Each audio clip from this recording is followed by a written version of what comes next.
Hello and welcome to the MJ Take on Sports Fan Entertainment, and today I'm going to be talking about how the Chicago Bears can succeed in 2017, go to Super Bowl 52 and win it. And as I always say for these videos, look guys, I know you're talking about the Bears winning the Super Bowl, how dare you? It's not going to happen. Guys, let's not be arrogant NFL fans. We've seen time and time again teams overperform, go to the Super Bowl, and win it when no one is expecting them to. Now, maybe not lately, but it's possible. Let's consider all teams. I'm doing this type of video for every team in the NFL. Relax. So today, we're talking about the Chicago Bears. And the situation with the Bears is very, very, very fascinating to me. If you've been following my channel for a while, you know this. Last year, in July, I had the Bears going to the playoffs and going 10-6. I saw them in the preseason. I said, hell no. I'm going to have them going 8-8, missing the playoffs, but having a decent season. Then they went 3-13. Now, when I look back, and I love to look back, and I say, why did I feel this? Was I just way off? You can make the argument. But I evaluate talent whenever I'm, doing my team predictions.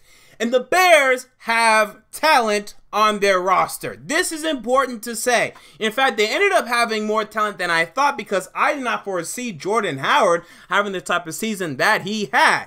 And when I look again at this Bears roster, I keep looking at this roster and saying, dude, this roster ain't bad. Okay, I mean, there are issues now in this roster more than last year as they've lost Alshon Jeffrey. As now they lost Jay Cutler, you can say, oh, that's not a big loss. Well, let's see how the quarterback play is this year, and then we'll determine if it was a loss or not.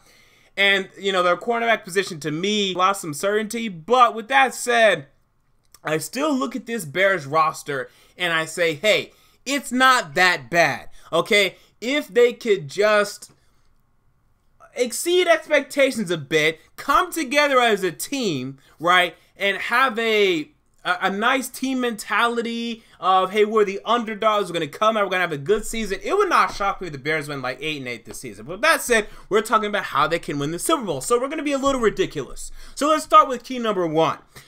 Mitchell Trubisky has to be the best rookie quarterback ever. All right? And Mitchell, okay, it has to be Mitchell. It can't be Mike Glennon, okay, ever. And I said this about the Browns and DeShone Kizer.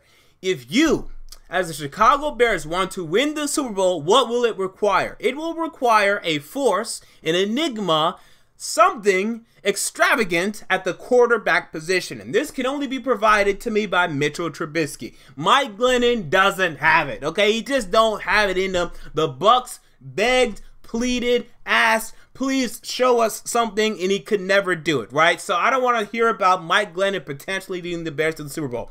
If it's going to happen, it's going to be because Mitch Trubisky, Mitch, whatever he wants to be called, led them there because he was so great. Because this is a guy that's been waiting in the wings. His potential has been growing and growing, and all of a sudden he got his chance to play 1 year in North Carolina. He played decent, and then he exploded in the NFL. That is the realm. When I'm looking for realms and dimensions for where the Bears can win the Super Bowl, that's it. It's a realm in which Mitchell Trubisky led them there. And with that said, Trubisky was my number one quarterback on my 2017 NFL Draft Big Board. What does that mean? Of all the quarterbacks, he's the one that I would have took first. Of all the quarterbacks, I felt he had the best pro potential. Of all the quarterbacks, if I had to bet my life on one of them before the draft to succeed, it would have been Trubisky. The Bears got that guy. Okay, so when people want to criticize the Bears for moving up one spot to get him, I'm saying, hey, they got my number one guy. With that said, now I might bet my life that Patrick Mahomes will do better than him, but that's another story for another day. For today, I like Trubisky. He's going to have to start pretty soon and do well if the Bears want to win the Super Bowl. If he starts all 16 games, it has to be a touchdown to interception ratio along the lines of, let's say, 24-10, right? Which is not that great for any NFL quarterback, but for a rookie quarterback, that's great. Okay, that'll put you right there with like the best rookie quarterback of all time, right there with Russell Wilson, right there with Dak Prescott last year, right there. So Trubisky has to be like the best rookie quarterback ever. That's key number one. Key number two. if not the best rookie quarterback, by the way, just of that echelon. So maybe not the best, but of that Dak Prescott, Russell Wilson, Robert Griffin III level. He has to be on that level of quarterback play. And what do all three of those names have in common, by the way? Playoffs, rookie year, playoffs, rookie year, playoffs, rookie year. So if you can have a rookie that comes in and plays great right out of the get-go, you can go to the playoffs, dog. We saw it with RG3, Russell Wilson.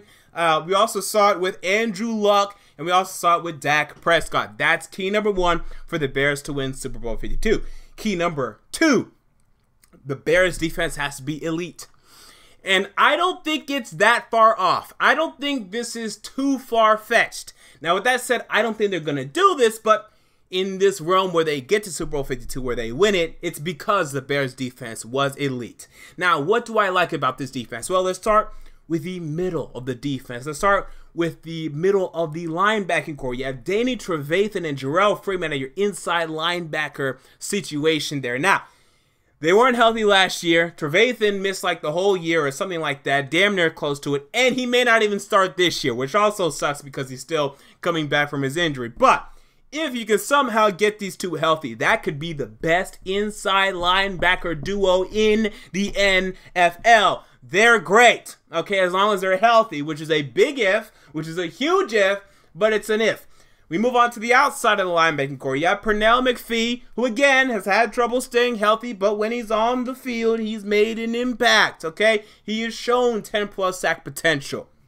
Opposite of him, you have a Willie Young that's in the rotation. You have some other guys in the rotation. Leonard Floyd, how could I forget about him? Who started last year near the end of the season, was a first-round draft pick. I want to say 9th overall, maybe 11th. I want to say 9th, though. I can't remember. There was like a Bucks-Bears trade last year that I can't remember right now. But Leonard Floyd, the first-round pick last year out of Georgia. He had a nice rookie year. If he can add on to that, boom, you have a nice outside linebacker duo in Pernell McPhee, Willie Young, Leonard Floyd, and I think they have someone else in this rotation that I also like that I can't remember right now. The defensive line, Akeem Hicks, who's been good, Eddie Goldman, who's been good. If they're good, you know, they would stay healthy, whatever, that would be nice. Jonathan Bullard, if he can step up, he can build off his rookie season. He ends up performing well. Then the defensive line is really good. Now the secondary, that's the problem. Now Adrian Amos in the safety core, we know what we're going to get from him. No problem.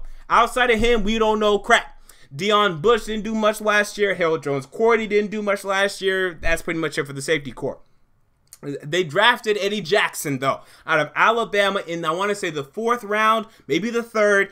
He could come in and start opposite of Amos, and then you have a nice safety duo. You signed Prince Amukamara in free agency from the Jacksonville Jaguars. He was a good corner for the Giants in years past. Last year for the Jags, he was decent. He comes in, he starts. You need Kyle Fuller to stay healthy and to make an impact because he's on the edge of the roster right now. He may not make the team. He's going to need to. This Bears defense, it requires a lot for it to be elite. All those things I just mentioned have to happen. But with that said, I can see them happening. It's just going to all have to happen. They all have to stay healthy, okay? Either Eddie Jackson or Deion Bush has to solidify themselves as a starter to safety position. Amukamara has to be really the #1 corner for this football team. Kyle Fuller staying healthy, making an impact. Bryce Callahan being a good slot corner. I can see all this happening, but it's a lot for it to happen. I just listed at least 8 things. Okay, so it's a lot, but it's possible. Okay, so let's consider that. That's key number 2. Key number 3, Kevin White. He has to be healthy. He has to be really, really good. He's been neither thus far. He's only played 4 out of a possible 32 games in his NFL career. The former 7th overall pick in the 2015 NFL draft out of West Virginia, wide receiver Kevin White. Again, has only played 4 games, totaling for, I want to say, like 100 and something yards. He's made no impact. He's going to have to be really, really good. I believe, and I could be wrong on this, the Bears let Alshon Jeffrey walk because they felt that Kevin White could eventually come in and do really well for them. I'm not sure that it must be, okay? They must like what they see from him. Coming out of West Virginia, this guy was really talented. He went 7th overall for a reason. he's going to have to come in and be really, really good and stay healthy, okay? He's going to have to be their #1 wide receiver. I like Cameron Meredith. He's not a #1. Kevin White still has that potential. So if you could have Kevin White being a #1, you could have Cameron Meredith being a #2. Maybe Kendall Wright has a resurgence as a #3. You have Marcus Wheaton as a #4. Eddie Royal, if he can stay healthy, which is a huge if, he's your #5. All of a sudden, now the Bears wide receiving core doesn't look too bad, but it requires Kevin White to be really, really good and healthy.